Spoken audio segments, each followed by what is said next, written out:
మార్వాడి హఠావో నినాదానికి తాను వ్యతిరేకమని మాజీ ఎమ్మెల్యే మైనంపల్లి హనుమంతరావు అన్నారు. మనమంతా భారతీయులంతా ఎక్కడైనా జీవించవచ్చని తెలిపారు. అందరిది ఒక్కటే రాజ్యాంగం, అందరికీ ఒక్కటే పాస్పోర్ట్ అని అన్నారు. ఎక్కడో జరిగిన పొరపాటును ఇక్కడ రుద్దడం సరికాదన్నారు. కులాల వారిగా మతాల వారిగా విడిపోయే పరిస్థితి, నష్టపోయేది మనమేనని వ్యాఖ్యానించారు.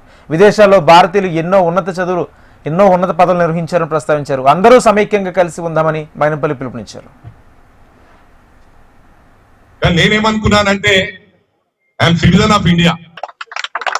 నా మినిమం రెస్పాన్సిబిలిటీ నా వాయిస్ ఇవ్వాలని. ఎందుకంటే ఇది వరల్డ్ లోనే, ప్రపంచంలోనే అతిపెద్ద ప్రజాస్వామ్య దేశం, అతిపెద్ద democratic country. And we have only one constitution, at the same time one passport. am I right? ఇవన్నీ ఎందుకు చెప్తా ఉన్నానంటే ఇది ఎక్కడో పొరపాటు జరిగింది, జరగలేదని కాదు. పనిష్మెంట్ గానీ రూల్స్ గానీ అందరికి ఒకటే. అది రూల్ ప్రకారం ప్రభుత్వం యాక్షన్ తీసుకుంటుంది.